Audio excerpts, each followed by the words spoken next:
We know the economic toll is a huge part of the oil spill, and it is now day 75 of the crisis in the Gulf.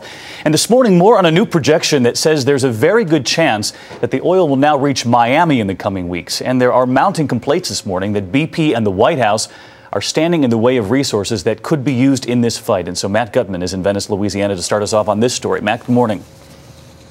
Good morning, David. And we know that there are still more than 1 million gallons a day of oil leaking into the Gulf of Mexico.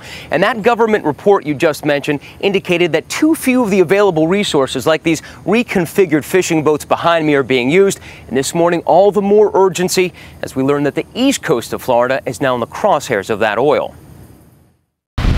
This weekend, visitors will enjoy the pristine waters off Miami's beaches. But federal scientists say there's an 80% chance these white beaches will soon be littered with tar balls if this oil slips into the Gulf Loop current. If it enters the current, the oil would cruise right towards Florida's densely populated east coast. If oil's going to get in the loop current, it's 100 miles away. We'll see it coming. But seeing the oil coming hasn't helped the other Gulf Coast states, where the oil has, in some places, already come ashore. Some local officials are frustrated that BP and the federal government's cleanup efforts have been bogged down in bureaucracy.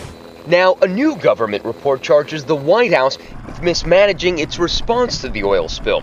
Citing the frustration of several local officials, namely Plaquemines Parish President Billy Nungesser, the report accuses the government cleanup effort of being bogged down in bureaucracy, not employing the local workers who know these waters best.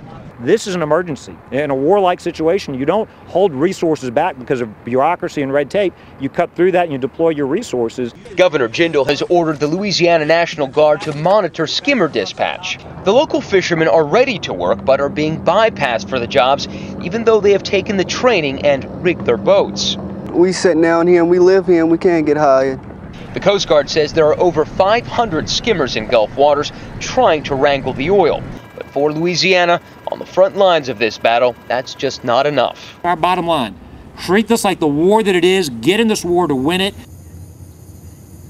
And there are thousands of more boats, David, like these ones that could be ready to go. And we talked to a lot of these boat captains who are paid essentially to sit idle. They said they'd much prefer to be out there fighting the oil and protect their fisheries.